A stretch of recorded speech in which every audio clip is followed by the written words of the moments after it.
Здравейте! Днес ще представя една изключително вкусна и любима моя рецепта, измислена от моята майка, която готви по системата на доктор Гайдургов и измисля и създава много вкусни неща.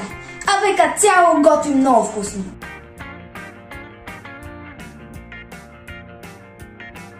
Рецептата замества панирения карфиол, който е изключително вкусен, но нашата рецепта е приготвена по здравословен начин с цел да избегнем пърженето и термичната обработка на яйцата, като резултата е великолепен. В Nutri Blender добавяме купичка на киснато кашу.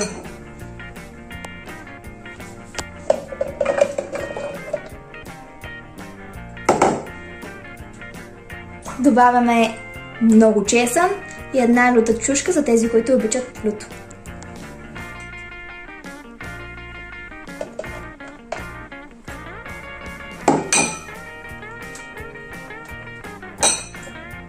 Подправки: много копър, чубрица, кимьон, чили и щипка келтска сол.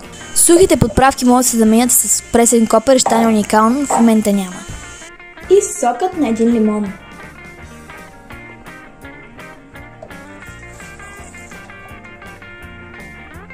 И масло.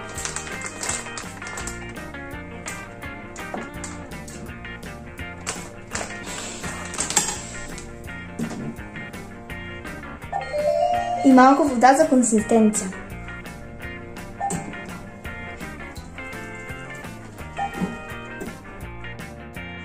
Всичко се блендира и соса е готов.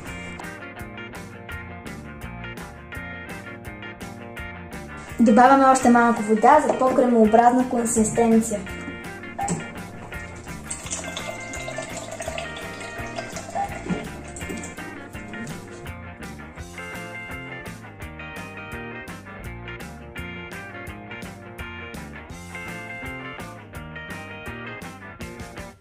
Измиваме и нареждаме карфиола в тенджера за пара.